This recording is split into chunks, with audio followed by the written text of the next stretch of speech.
के समन की अवहेलना का ये मामला है। हेमंत सोरेन को एमपी एमएलए कोर्ट का झटका। 4 दिसंबर को पेश होने का आदेश दिया गया है। व्यक्तिगत पेशी से छूट नहीं मिली। बता दें आपको 8.86 एकड़ जमीन फर्जी वाले मामले में पूछताछ के लिए ईडी ने मुख्यमंत्री हेमंत सोरेन को 10 समन दिया था और महज 2 समन पर ईडी के सामने हेमंत सोरेन उपस्थित हुए और 8 समन पर नहीं हुए। तो जिसके बाद ईडी ने रांची के सीजीएम कोर्ट में जाकर के शिकायत दर्ज करवाई। तो ईडी के समन की अवहेलना का ये मामला है। इस मामले में आपको बताते चले एमपी एमएलए कोर्ट से हेमंत सोरेन को झटका लगा है। 4 दिसंबर को पेश होने का आदेश दिया गया है। व्यक्तिगत पेशी से छूट नहीं मिली है। तो आपको बताते चलें कि हेमंत सोरेन को एमपी एमएलए कोर्ट में पेश होना होगा। ईडी के समन की अवहेलना का ये मामला बताया जा रहा है। बताते चलें आपको जमीन फर्जीवाड़ा का ये मामला है। इसके ज्यादा जानकारी देंगे न्यूज 18 संवाददाता गौरव झा हमारे साथ जुड़ रहे हैं। गौरव, देखिए कहा जा रहा है कि हेमंत सोरेन को झटका लगा है एमपी एमएलए कोर्ट से, चूंकि व्यक्तिगत पेशी से छूट नहीं मिली है। पूरी जानकारी दीजिए। बिल्कुल, हम आपको बता दें कि हेमंत सोरेन के मामले पर कोर्ट ने जो है वो सख्त रुख इख्तियार किया है और कहा है कि इस मामले में हेमंत सोरेन को कोर्ट में सशरीर उपस्थित होना पड़ेगा। दरअसल हेमंत सोरेन ने कोर्ट में ये याचिका दायर की थी कि उन्हें सशरीर उपस्थित होने की छूट दी जाए, लेकिन अब कोर्ट ने कहा है कि नहीं, आपको सशरीर उपस्थित होना है और वो तारीख भी अब निर्धारित की गई है कि 4 दिसंबर के दिन हेमंत सोरेन को जो सीजीएम कोर्ट है वहां उपस्थित होने। अब देखना होगा कि पूरे मसले पर हेमंत सोरेन हाईकोर्ट की ओर रुख करते हैं या फिर सशरीर उपस्थित होते हैं। तो गौरव, देखिए इन दिनों तो बहुत व्यस्त हैं हेमंत सोरेन, चूंकि सरकार बनाना है, मंत्री कौन कौन होंगे ये सब भी डिसाइड करना है। तो ऐसे में क्या वो पहुंच पाएंगे, क्या लग रहा है, क्या जानकारी मिल रही है? आप इन चीजों को लेकर तो आपको आश्वस्त होना चाहिए कि जिस तरीके से आदेश है कोर्ट के आदेश का अवहेलना कोई नहीं कर सकता, चाहे वो कोई भी फरमान है। तो कोर्ट के ये आदेश है, अगर हाईकोर्ट से अब राहत हेमंत सोरेन को नहीं मिलती है तो निश्चित रूप से हेमंत सोरेन को सिविल कोर्ट यानी चीफ जस्टिस मजिस्ट्रेट के कोर्ट उन्हें पहुंचना पड़ेगा और सशरीर उन्हें उपस्थित होना पड़ेगा। चलिए ठीक है, बहुत धन्यवाद आपका इन तमाम जानकारियों के लिए गौरव। और एक बड़ी खबर देखिए, रांची से हेमंत सरकार का खाका लगभग तैयार। नई कैबिनेट में पुराना फॉर्मूला दिखेगा। जेएमएम की 6 और कांग्रेस की 4 और आरजेडी का 1 मंत्री होगा और पुराने मंत्री भी रिपीट हो सकते हैं, नए को भी मौका मिलेगा। बताते चले आपको, जेएमएम से दीपक बिरुआ, हफीजुल रामदास सोरेन के अलावा मथुरा महतो, सुदिव्य सोनू और योगेंद्र प्रसाद के नाम पर चर्चा हो रही है। संथाल से हेमलाल मुर्मू और लुइस मरांडी के नाम पर भी चर्चा हो रही है। आपको बताते चले इधर कांग्रेस से रामेश्वर उरांव और इरफान अंसारी, दीपिका पांडे सिंह, प्रदीप यादव, अनूप सिंह, शिल्पी नेहा तिर्की, नमन विक्सल कोंगाड़ी का नाम भी आगे है। वहीं आपको बताते चले कि आरजेडी से सुरेश पासवान, संजय प्रसाद यादव रेस में हैं। तो अब देखना होगा कि किन किन को मंत्रिमंडल में जगह मिलती है। तो हेमंत कैबिनेट के ये संभावित चेहरे हैं जिनको की जिम्मेवारी मिल सकती है, लेकिन देखना होगा। कई ऐसे नाम हैं जो कि अभी रेस में फिलहाल आगे चल रहे हैं, चर्चा में है। और कांग्रेस की बात करें तो कांग्रेस से रामेश्वर उरांव का नाम है, इरफान अंसारी का नाम है, दीपिका पांडे सिंह का नाम है, प्रदीप यादव है, अनूप सिंह है, शिल्पी नेहा तिर्की है, नमन विक्सल कोंगाड़ी है, जिनका नाम जो है आगे चल रहा है। वहीं आरजेडी की बात करें तो आरजेडी से सुरेश पासवान, संजय प्रसाद यादव भी रेस में है। तो अब देखना होगा किन किन को मंत्रिमंडल में जगह मिलती है। देखिए, शपथ ग्रहण 28 तारीख को माननीय मुख्यमंत्री शपथ लेंगे। उनके साथ कोई और मंत्री होगा या नहीं होगा ये अभी स्पष्ट नहीं है। मंत्रिमंडल का स्वरूप क्या होगा इतना मैं बता सकता हूं कि एक संतुलित मंत्रिमंडल झारखंड के लोगों को देखने को मिलेगा। नए चेहरे भी आ सकते हैं, क्योंकि कई एक योग्य और अनुभवी नए चेहरे भी आए हैं। उन्होंने तो नई सरकार को शुभकामनाएं दी। अभी सबसे प्रचंड बहुमत उनको मिला। इतिहास में इतना बड़ा बहुमत किसी मैंडेट किसी गठबंधन को नहीं मिला था। तो हमारी शुभकामनाएं, और हमें लगता है मुख्यमंत्री जी पुरानी गलतियों से सीखें। पिछली बार जेल भी जाना पड़ा था, कैबिनेट के नंबर 2 भी जेल में थे, घपले घोटाले में सरकार फंसी रही, मैनिफेस्टो इंप्लीमेंट नहीं हुआ। तो उम्मीद है कि मुख्यमंत्री जी इस बार सीख कर अच्छी सरकार चलाए, हमारा सकारात्मक समर्थन रहेगा। लेकिन अभी कांग्रेस के बड़े नेता हैं, पूर्व केंद्रीय मंत्री सुबोध कांत सहाय, उन्होंने ऑन रिकॉर्ड कहा कि हमें भाई डिप्टी सीएम का पद चाहिए और जेएमएम ने मना कर दिया। तो ये पद के लिए खींचातानी अभी से शुरू हो गई। तो जब आगाज ऐसा है तो अंजाम कैसा होगा ये तो ईश्वर ही जाने। पर झारखंड कांग्रेस प्रदेश अध्यक्ष केशव महतो कमलेश का बड़ा बयान, मंत्रिमंडल को लेकर तय फॉर्मूले की तरफ इशारा किया। कहा कांग्रेस कोटे के मंत्री में क्षेत्रीय और जातीय समीकरण का संतुलन दिखेगा। कांग्रेस का लक्ष्य हर एक प्रमंडल और सामाजिक समीकरण के आधार पर होगा। बात चाहे मंत्री पद की हो, विधायक दल के नेता की हो या फिर सचेतक और मुख्य सचेतक की हो, कांग्रेस इस फॉर्मूले पर ही नाम का चयन करेगी और बहुत जल्द नाम की घोषणा कर दी जाएगी। तो रांची से ये बड़ी खबर है कि निश्चित रूप से हम लोग सभी वर्ग के लोगों को और सभी क्षेत्र के लोगों को प्रतिनिधित्व देने का काम करेंगे, ताकि सभी जगह मतलब लोगों को लगे कि जो भी हमको सीटें प्राप्त होंगी, जो भी हम लोगों को विभाग तो बात की बात है, जो हमारे जो मंत्री होंगे, हमारे विधायक दल के नेता होंगे, हमारे मुख्य सचेतक होंगे, ये 5 प्रमंडल में निश्चित रूप से हम लोग इसको प्रतिनिधित्व देने का काम करेंगे। बड़ी खबर रांची से, दिल्ली में सीएम हेमंत सोरेन और उनकी पत्नी कल्पना सोरेन है। अरविंद केजरीवाल से मुलाकात होगी इनकी। शाम 7 बजे अरविंद केजरीवाल के आवास पर ही मुलाकात होगी और 28 नवंबर को शपथ ग्रहण में शामिल होने का निमंत्रण देंगे। तो निमंत्रण देने के लिए दिल्ली पहुंचे हुए हैं हेमंत सोरेन और उनकी पत्नी कल्पना सोरेन। तो अरविंद केजरीवाल को शामिल होने के लिए कहा जाएगा शपथ ग्रहण के दौरान 28 तारीख को, और निमंत्रण देने के लिए खुद वहां पर पहुंचे हुए हेमंत सोरेन और कल्पना सोरेन दिल्ली में मौजूद हैं। तो शपथ ग्रहण में कई लोगों को न्योता दिया जाएगा, जिसमें तेजस्वी यादव का भी नाम शामिल है, लालू यादव भी इसमें शामिल हो सकते हैं, अरविंद केजरीवाल भी हैं जिनको न्योता देने के लिए पहुंचे हुए हैं, और हेमंत सोरेन और इधर ममता बनर्जी भी शामिल हो सकती हैं शपथ ग्रहण समारोह में। अखिलेश यादव को भी न्योता दिया जाएगा, ऐसी बातें हो रही हैं। मल्लिकार्जुन खड़गे जो कि कांग्रेस के राष्ट्रीय अध्यक्ष हैं, उनको भी बुलावा भेजा जाएगा। राहुल गांधी को भी निमंत्रण दिया जाएगा। करेंगे इंडिया गठबंधन के नेताओं से मुलाकात करके अपना बना के अपना ओथ लेंगे। सरकार बेहतर तरीके से चलेगी, बहुत बढ़िया चलेगी। तो 28 को शपथ ग्रहण समारोह को भव्य बनाने की तैयारी में आरजेडी ने भी अपनी पूरी ताकत झोंक दी है। आरजेडी के प्रदेश प्रभारी जयप्रकाश यादव और केंद्रीय महासचिव भोला यादव ने प्रदेश कमेटी के साथ आज बैठक की, और इस बैठक के बाद आरजेडी के प्रदेश प्रभारी जयप्रकाश यादव ने कहा है कि हम लोग 4 विधायक इस बार जीतकर सदन में आए हैं और इस बार शपथ ग्रहण समारोह को कैसे बेहतर और उत्साहजनक और भव्य बनाएं, इसके लिए बैठक कर रहे हैं। झारखंड प्रदेश की महान जनता के लिए जो भी सपने भविष्य के लिए भी संजोए गए हैं वह बेहतरीन होगा, और वर्तमान में भी जो काम किया गया वो घर घर में वो प्रचारित है, और भाजपा को यहाँ बुलडोज किया गया है, जमींदोज किया गया है। और देखिए, हार के बाद सीएम हेमंत सोरेन की भाभी सीता सोरेन का दर्द छलका है। सोशल मीडिया एक्स पर उन्होंने एक वीडियो शेयर की जिसमें मतगणना केंद्र से बाहर निकलने पर उनकी बेटियों की, कांग्रेस के कार्यकर्ता जो हैं उनको, बेटियों को देखकर कांग्रेस के कार्यकर्ता हूटिंग करते हुए नजर आए और इसको लेकर के काफी ज्यादा वो दुखी दिखाई दी। इस वीडियो को शेयर किया उन्होंने और अपना जो दर्द है वो बयां किया। सीता सोरेन भारतीय जनता पार्टी में है, लेकिन रिश्ते से वो हेमंत सोरेन की भाभी लगती है।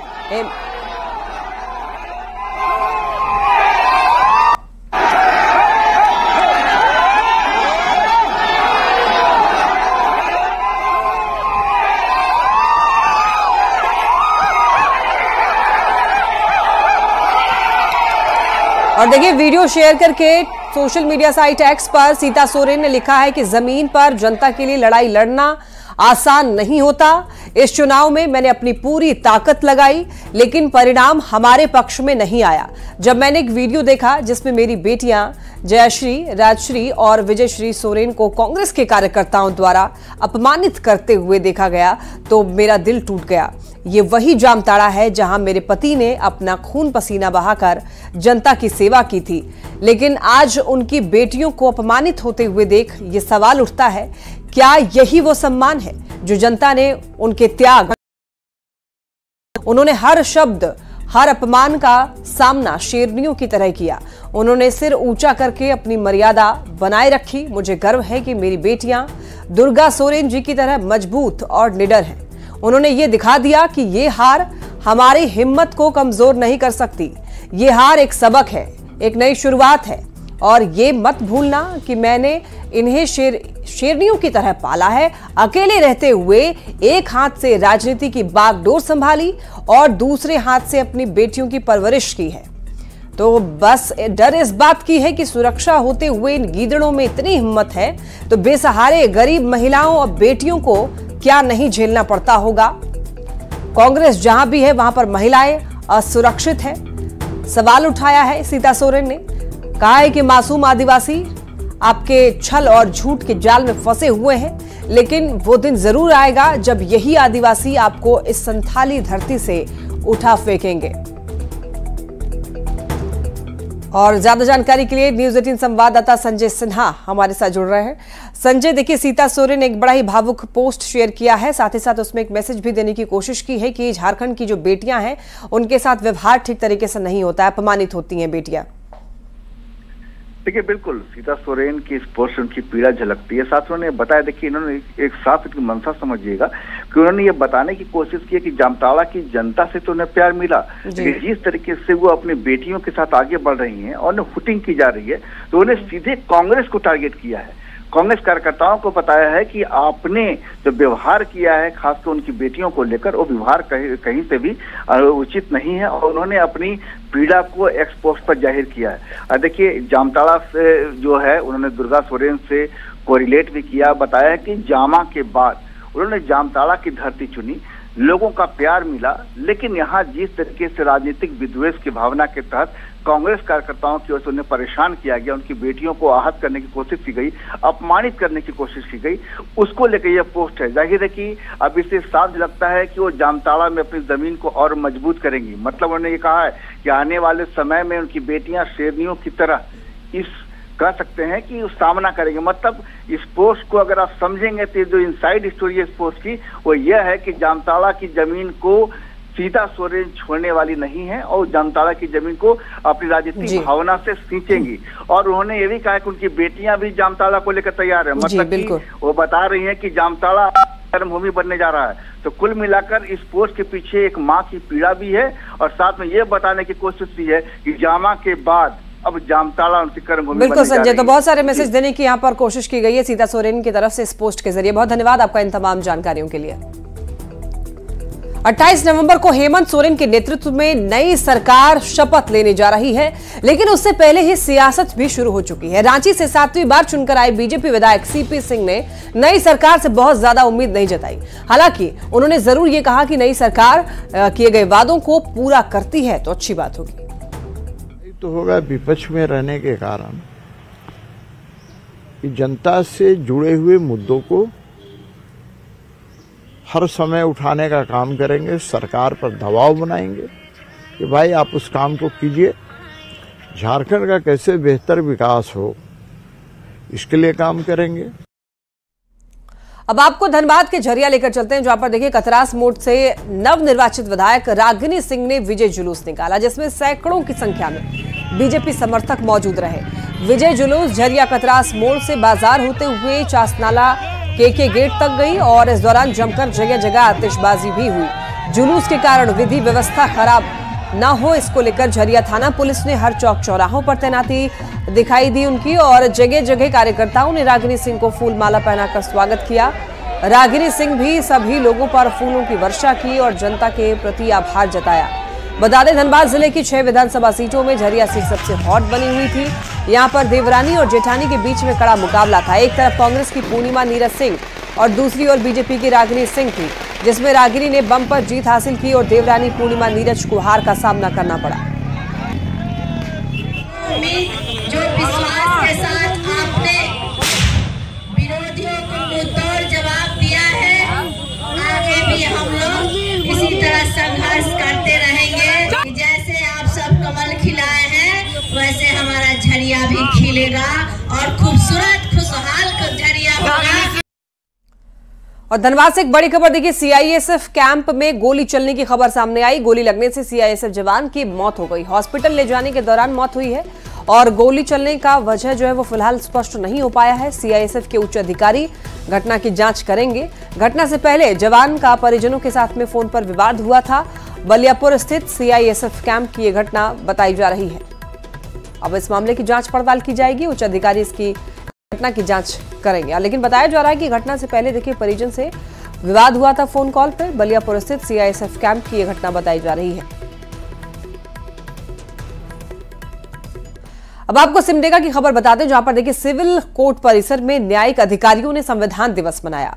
प्रधान जिला जज राजीव कुमार सिन्हा की अगुवाई में कार्यक्रम आयोजित किया गया, जिसमें न्यायिक पदाधिकारियों, कर्मियों, अधिवक्ताओं और पारा विधिक स्वयंसेवकों को प्रस्तावना का पाठ कराया गया तथा उसके समस्त नागरिकों को सामाजिक, आर्थिक और राजनीतिक संविधान की जो मूल भावना है गांव के समाज के सभी निचले तबके तक जाए, और यही हमारा प्रयास है। इसमें हम लोग, हमारे न्यायिक पदाधिकारीगण, हमारे विद्वान अधिवक्तागण और सारे कर्मी सतत जुटे हुए। एक खबर रांची से मिल रही है, जहां पर मलेशिया में देखिए 50 से ज्यादा झारखंड के मजदूरों के फंसे होने की खबर सामने आ रही है। भारतीय दूतावास की पहल के बाद में मजदूरों की लौटने की कवायद जो है वो तेज हो गई है। अलग अलग फेज में 11, 15, 17, 18 दिसंबर को सभी मजदूर जो हैं वो लौटेंगे। वतन वापसी को लेकर के मलेशिया से मजदूरों का टिकट कटा है। आपको बता दें कि 2 साल पहले ट्रांसमिशन से जुड़ी कंपनी में काम के लिए मलेशिया गए हुए थे सभी मजदूर, और आपको बता दें कि अक्टूबर 2024 में कंपनी के साथ में समस्या होने से मजदूर वहां पर फंसे हुए थे, उनको वेतन भी नहीं मिल पा रहा था। लेकिन फिलहाल बताते चले आपको, कुआलालंपुर में एक गुरुद्वारे में ठहरे हुए हैं सभी मजदूरों की वेतन वापसी में। बताते आपको कि वतन वापसी में समाज सेवी ज्योति शर्मा, आजसू सुप्रीमो सुदेश महतो और भारतीय दूतावास के एनपी सिंह की बड़ी भूमिका है। हजारीबाग, रामगढ़ समेत अलग अलग जिलों के ये मजदूर रहने वाले हैं। गिरिडीह से खबर मिल रही है, रिटायर्ड प्रधान लिपिक के घर दिन दहाड़े चोरी की खबर है। 11 लाख के जेवर समेत कैश ले गए चोर। शादी समारोह में शामिल होने के लिए जहानाबाद गया हुआ था पूरा परिवार। बुलेट सवार चोरों ने इस घटना को अंजाम दिया है। रात में निगरानी के लिए एक स्टाफ रखा था, तो चोरों ने दिन में ही हाथ साफ कर लिया।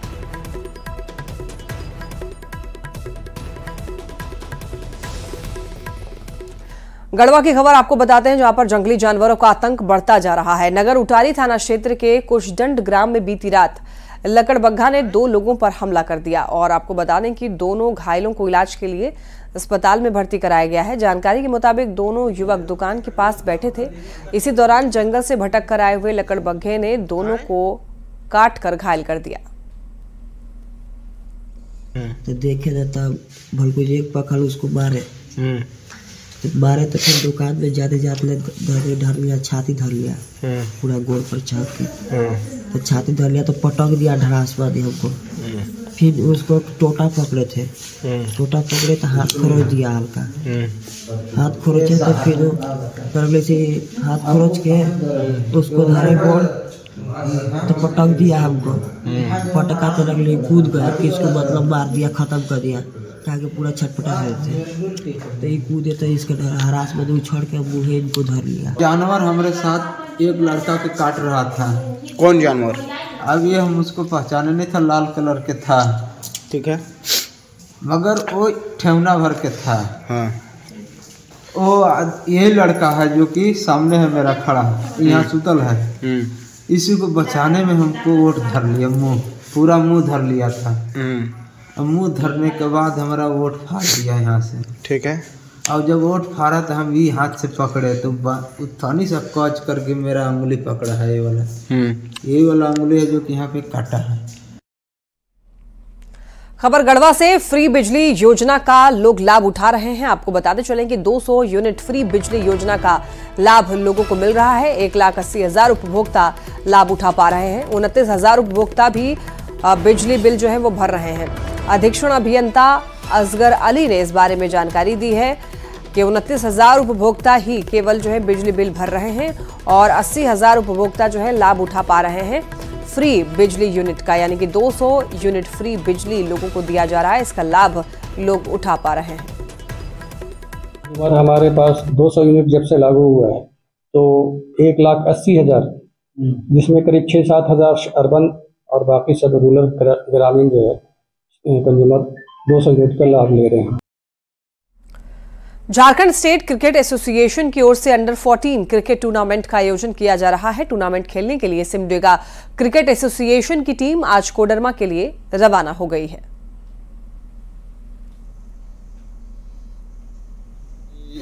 जेएससीए द्वारा आयोजित अंडर 14 टूर्नामेंट के लिए सिमरा डिस्ट्रिक्ट का चयन हो गया है और जो कि अभी 5 मैच खेलेगी लीग के, उसके बाद फिर क्वालिफाई करेगा। और ये मैच अभी 3 मैच कोडरमा में आयोजित होगी और 2 मैच आपके हजारीबाग में खेला जाएगा।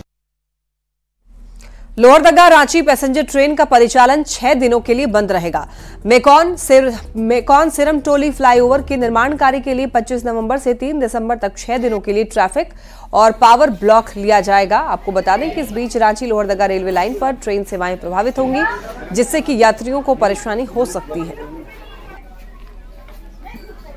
देरी हो रहा है, इसी कारण रेलवे प्रशासन की ओर से पावर ब्लॉक रहेगा, जिसके कारण ट्रेन का परिचालन जो है 6 दिन बंद रहेगी। कोई 25 नवंबर को है, 29 नवंबर को है और 30 नवंबर को जी, 1 दिसंबर, 2 दिसंबर और 3 दिसंबर को है। वो भी रात के समय, शाम के समय है, 7 आवर और 8 आवर। और ये ट्रेन बंद हो जाने से आम पब्लिक को बहुत ज्यादा परेशानी हो रही है। गुमला से खबर मिल रही है, अनियंत्रित कार 20 फीट गहरी खाई में जा गिरी। कार सवार दंपति बाल बाल बचे। कार सवार ओडिशा के सुंदरगढ़ जा रहे थे।